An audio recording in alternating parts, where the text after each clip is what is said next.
If Kenshi, Dwarf Fortress, and Mountain Blade had a baby, well folks, you'd have the game that I'm working on, or at least the one I dream it to be. A huge open world, a dynamic simulated ecosystem, a player not protected by plot armor, and real-time directional combat. But it also takes inspiration from a game called No Man's Sky. Now, I've never played No Man's Sky since I think space is fake and it sucks, but Hello Games has been releasing updates to it for nearly a decade, and that thought just tickles me pink. Expanding the same project forever, refining it into a masterpiece, and always saying yes to scope creep. And if you think I'm not being sincere, brother, check my catalog. I don't have to imagine Sisyphus happy. I'm Code for Broke, a man that gives back to the community by threatening other game developers. And folks, in this video, I'm going to show you how to turn a goblin into a kebab. Or a kebablin, if you'd prefer. But before I get to that, I have to apologize for something. Last month I added human characters, unarmed combat, and grappling. But you, the viewers, pointed out a mistake I made and I'm here to repent. Forgive me for adding grappling without also adding a suplex. His name is John C. And thank you for keeping me diligent in the comments. Now we can grab these goblins gently and lovingly as we did before, but instead of placing them down nicely, we can show them what loving America is all about. Rock, flag, and eagle. Of course, the grappling and the suplexes will be limited by various factors like the character's strength, the victim's weight, and how fatigued each of them is. Aside from the suplexes, there's another feature of combat that's been noticeably absent for a while. I've never been much of a ranged guy myself because I find it cowardly, but I want players to be free to express themselves regardless of how French they may be. So I modeled this bow. From memory, since I refuse to even seek the image of a weapon that weighs less than 5 pounds, then I sculpted it, added the delicate padding a soft hand would require to wield a weapon that has no flanges, blades, or even a hilt. Then I baked the textures onto the low poly and threw it into the game, with its own inventory sprite.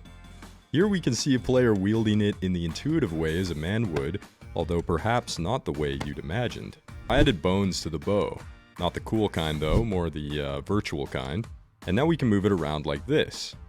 Then it was just a matter of creating the animations. An idle animation that doesn't even bother to hold their arms up menacingly, a delicate drawing of the bow, daintily letting go and having a contraption do all the work, and of course, retrieving another arrow from your quiver, or possibly purse where you keep them. Next, I had to allow weapons to be equipped in the left hand. Hopefully we can find a use for this in the future that doesn't involve crouching behind bushes and attacking people from behind.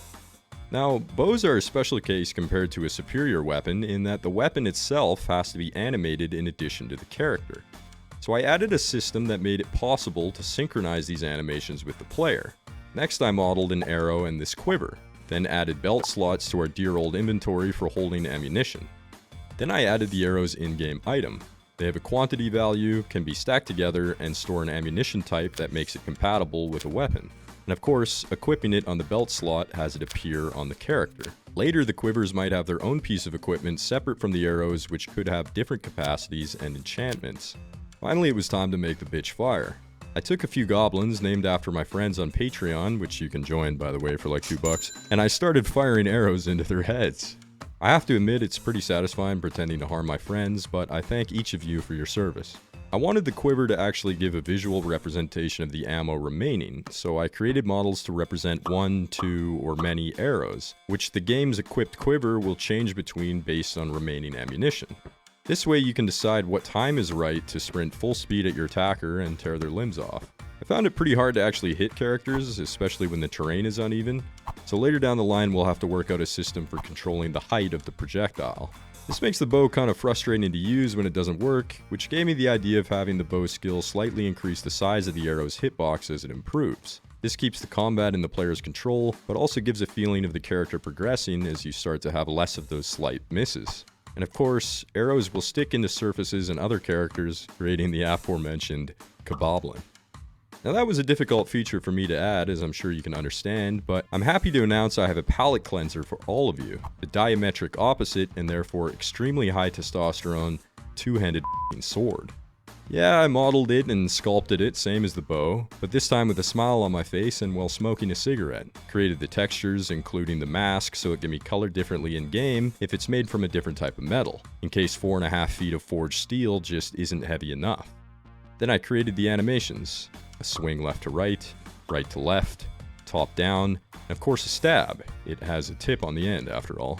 And then I put it into the game and just started going to town. Now that's what I'm talking about. Now before you go making a comment explaining to me how bows are cool, just remember I've already imagined myself as the beautiful, ripped human with the giant piece of metal, and you as the pathetic goblin with the dumb stick and the string.